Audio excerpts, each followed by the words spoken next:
Welcome to Social Studies Samurai.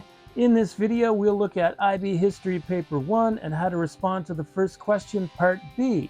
We're going to use Move to Global War, question 9b, as our sample for practice at the end. So let's get started.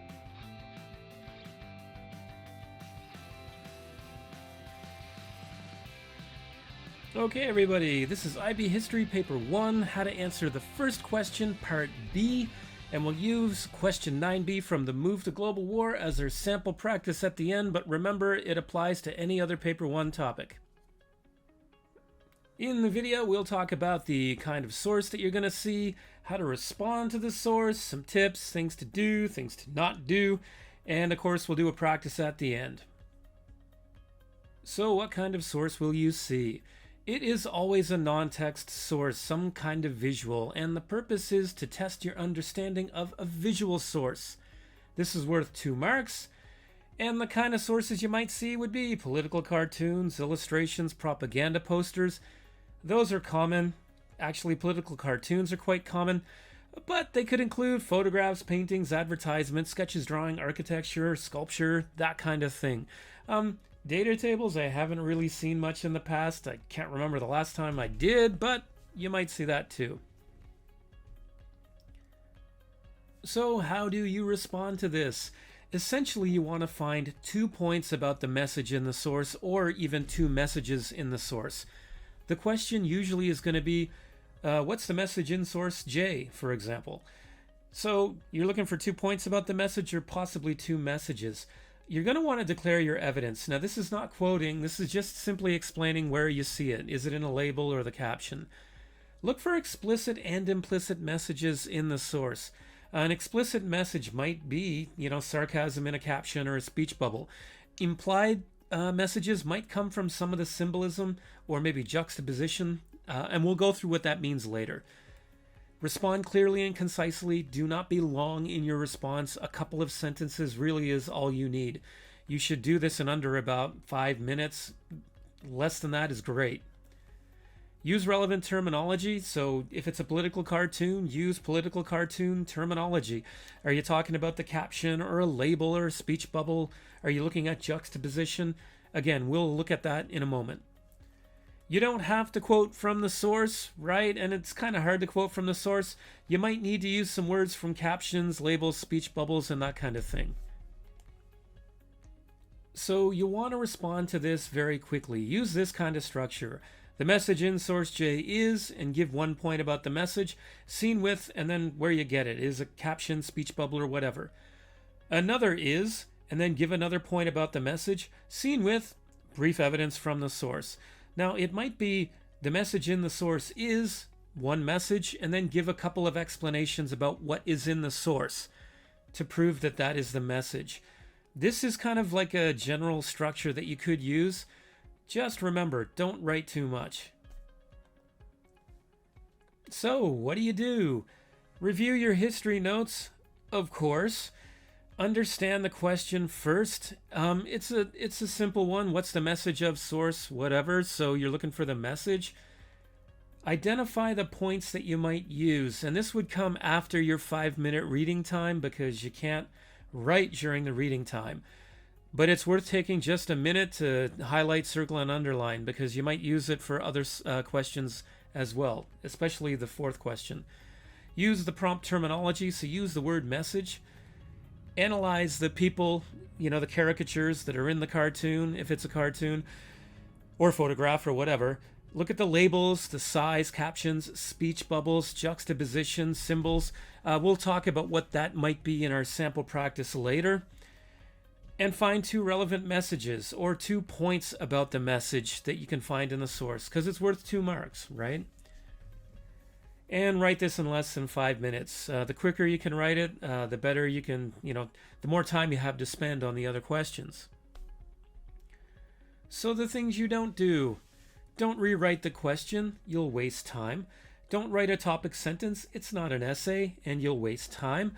Don't write lengthy details because you don't have to, and it wastes time.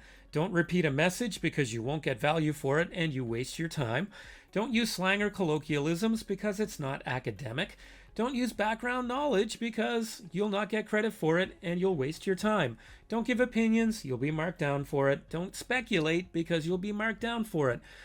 What I'm trying to get at is don't do things that waste your time or will get marks taken away. So now we're going to do a practice question. It's Case Study 1 Japan from the Move to Global War, and this is about the Russo-Japanese War.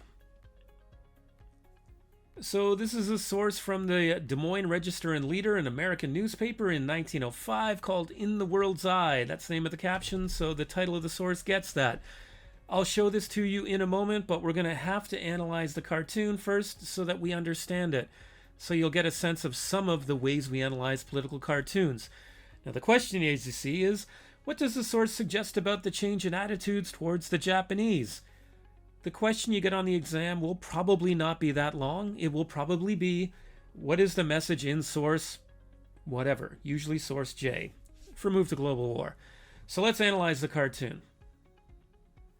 So we're going to understand and deconstruct the source here. Now in the bottom you see In the World's Eye, right, in that square, and that's the caption. And look at the eyes, right, at the top and the bottom. These denote something here. We're looking at, the world and their impression as the world looks at Japan and Russia.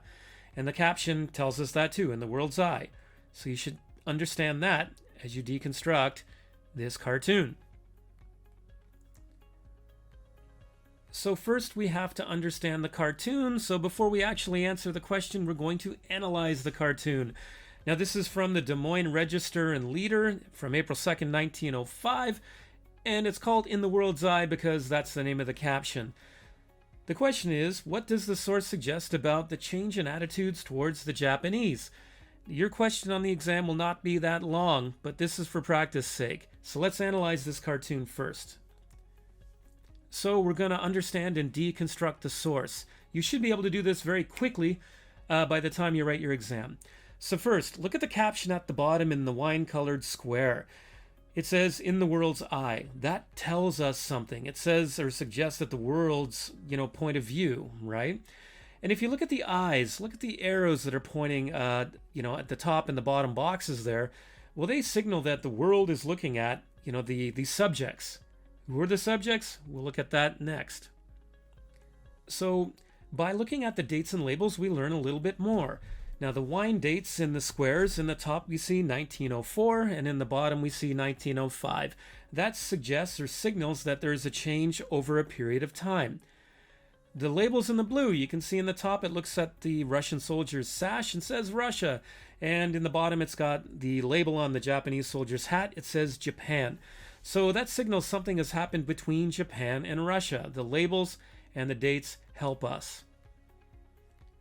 And further, we're looking at the uniforms and the juxtaposition. So in the green squares, we can see that the Russian soldier is in the foreground, in the top, and in the bottom panel, we see that the Japanese soldier is in the foreground. That's juxtaposition. It suggests that somebody's more important in one panel than the other. And again, we can see that change here.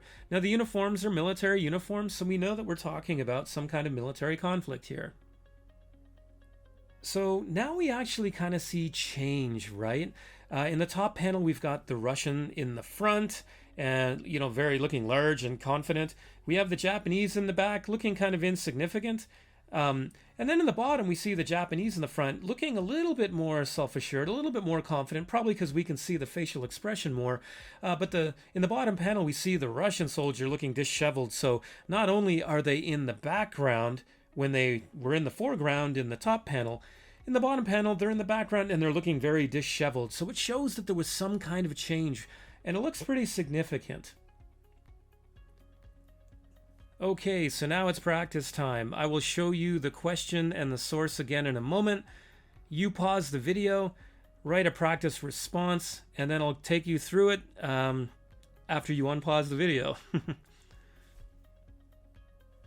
Okay, so here's your source again.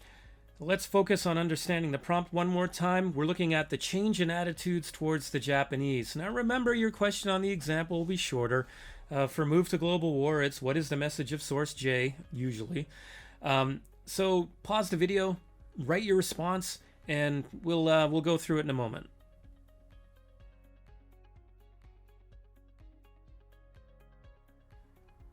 Okay, so in the red here, this is the heart of my main points that I'm making here. I'm explaining this, right? One message in the source is that nations came to regard the Japanese as a world power by defeating a major power, Russia. Another message is that in 1904, Japan was smaller than Russia and expected to lose, whereas in 1905, after the Russo-Japanese War, Japan was the clear power over a weakened Russia. So looking at the numbers here, right, number 1 and 2. Number 1, you can see in the red, I'm kind of making reference to the source. Nations came to regard the Japanese. That's the worldview, right? You see in the eyes and in the caption. But I'm putting it into my own words as a world power, right? Because Japan's in the foreground. Now for the second one, Japan was a smaller power than Russia and expected to lose, right? You can see that in the top panel. It's a little bit smaller. Russia definitely looks a lot larger. And that has changed over time. So you can see that I haven't really quoted from the source, but I used elements of it in my explanation. That's what you're going to want to do to explain what the message of the source is.